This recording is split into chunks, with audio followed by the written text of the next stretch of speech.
بلوچستان کے شہر پنجگور میں گدروشیا پوائنٹ کے نمائندہ فرید عمر کی رپورٹ کے مطابق پنجگور کے سب تحصیل پروم میں بام پبلک سکول پروم کا افتتاحی تقریب زیر صدارت معروف سیاسی اور قبائلی شخصیت حاجی عبدالغفار شمبزئی منعقد ہوا۔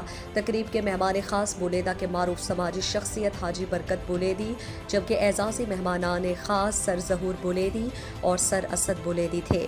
افتتاحی تقریب میں علاقے کی عوام کی کثیر تعداد موجود تھی۔ افتتاحی تقریب سے حاجی عبدالغفار شمبزئی، حاجی برکت بولیدی، سر ظہور، سر اسد، مولانا عبدالحمید مولوی، مشتاق احمد، حافظ عبدالرحمن، عمر ماجد، عبدالوہاب سلفی، اقبال ظہیر، حاجی عبدالرحمن اور بام اسکول کے ڈائریکٹر آصف بلوچ، بخش اللہ اور عبدالوحید نے خطاب کرتے ہوئے کہا کہ پروم جیسے ایک دور افتادہ علاقے میں اسکول کا قیام ایک نعمت سے کم نہیں۔ بام پبلک اسکول کی بنیاد رکھ کر پروم کے نوجوان سماجی کارکن آصف بلوچ نے انتہائی شاندار قدم اٹھایا۔ اسکول کے قیام سے وہ تمام طبقات تعلیم سے مستفید ہوں گے جو مختلف وجوہات کی بنیاد پر اپنے بچوں کو نہیں پڑھا سکے۔ انہوں نے کہا کہ پروم شہر سے کافی دور ہے، مختلف وجوہات کی بنا پر یہاں تعلیمی ادارے غیر فعال رہے ہیں۔ اب نجی اسکولز کے قیام سے سرکاری تعلیمی ادارے بھی بحال ہوں گے۔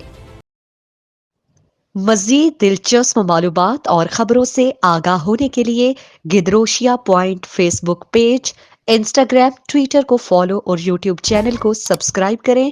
بیل آئیکن بٹن دبانا نہ بھولیں تاکہ مکران سمیت بلوچستان کی خبروں سے جڑے رہیں۔